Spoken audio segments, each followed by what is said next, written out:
Assalamualaikum dear students. Welcome in Machine Design and Analysis, MAC 343 or MAC 333. Our today topic is design of parallel filled weld or strength of parallel filled weld. अजीज़ तलबा, इससे पहले lecture में हमने study किया था strength of transverse field weld को, और आज के लेक्चर में हम स्टडी करेंगे strength of parallel field weld को और load carrying capacity of parallel field weld को। तो जैसा कि यहाँ पे आप डायग्राम में देख सकते हैं कि एक single transverse and double parallel field weld दिखाया गया है, जिसमें L1 जो लेंथ दिखाई गई आपको ये ट्रांसवर्स फील्ड वेल्ड के लिए है, जबकि L2 जो है वो पैरेलल फील्ड वेल्ड के लिए है। तो हम आज के लेक्चर में स्टडी करेंगे पैरेलल फील्ड वेल्ड।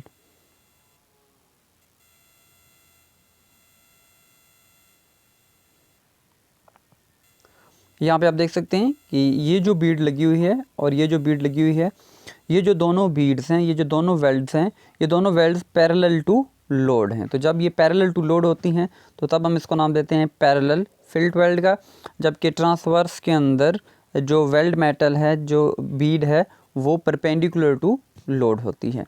और याद रखना है अजीज़ तलबा आपने कि पैरेलल फील्ड वेल्ड के अंदर हमेशा शेयर स्ट्रेस इंड्यूस्ड होती है। और अगर हम इसको साइड व्यू से इसके क्रॉस सेक्शन को, वेल्ड मेटल के क्रॉस सेक्शन को देखेंगे तो वो उसी तरह से हमें ट्राइएंगल शेप का ही नज़र आएगा, जिसको यहाँ पर हमने ट्राइएंगल ABC के साथ दिखाया है। ओके डियर स्टूडेंट्स, स्टार्ट करते हैं हम आज के लेक्चर को, design of parallel field weld. तो according to diagram, according to condition, हम सबसे पहले लेड करेंगे load P is acting on a parallel field weld which is in newtons, and S is the size of weld or thickness of plate in millimeters. Fs is a permissible shear stress induced in the parallel filled weld, and that is in Newton per millimeter square. And L is a length of weld in millimeter.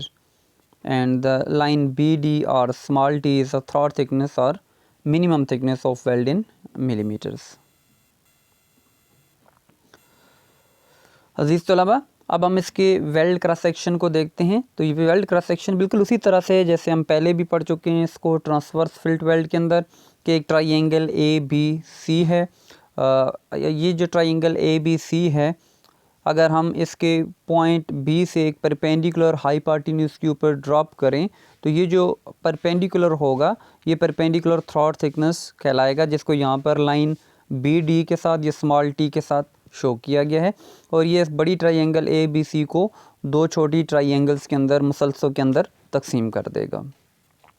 तो अगर field एक कायमत ज़ाविया मुसलस हो और B point से मुसलस के वतर पर hypotenuse पर एक अमूद गिराया जाए तो ये परपेंडिकुलर, ये अमूद थ्रॉट थिकनेस कहलाता है।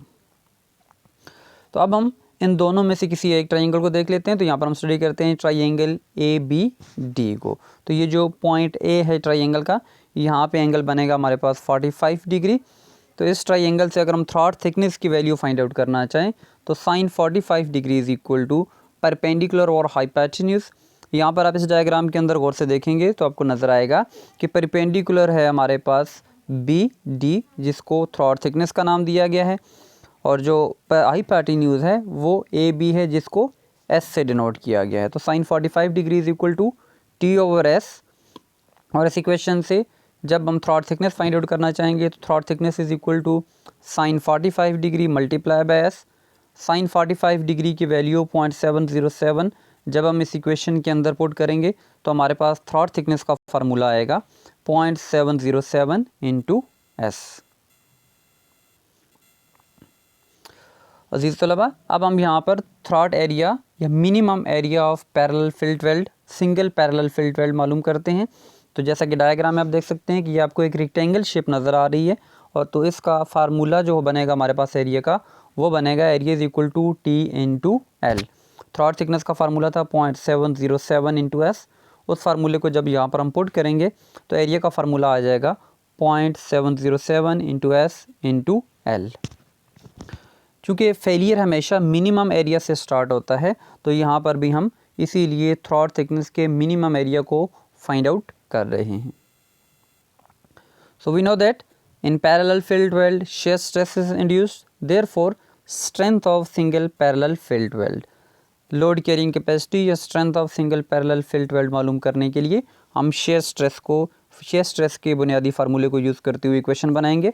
इक्वेशन हमारे पास बनेगी स्ट्रेंथ और load P is equal to area multiply by F S. Area चूँकि हम मालूम कर चुके हैं तो एरिया का फार्मूला यहाँ पर हम इस इक्वेशन के अंदर पुट करेंगे।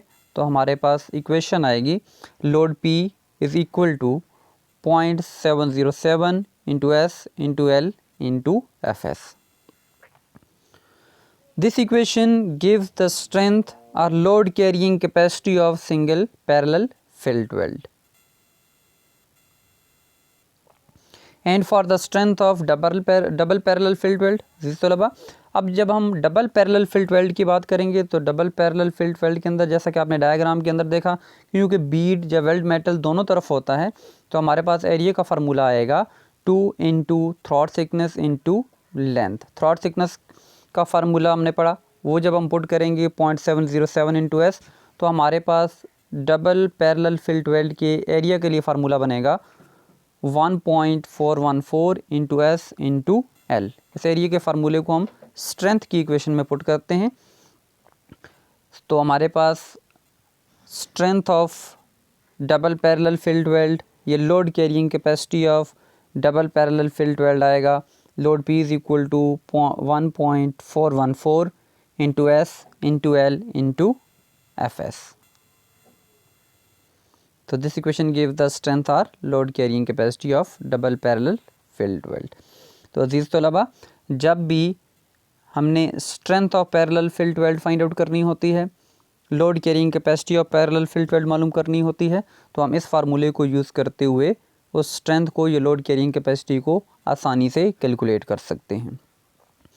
और जैसे कि इससे पहले लेक्चर में हमने पढ़ा था कि ये जो फार्मूले हम यूज़ करते हैं इन फार्मूलों की मदद से अगर लेंथ फाइंड आउट करनी पड़े वेल्ड मेटल की तो वो जो लेंथ हम फाइंड आउट करेंगे, कैलकुलेट करेंगे, वो लेंथ डिज़ाइन लेंथ कहलाती है।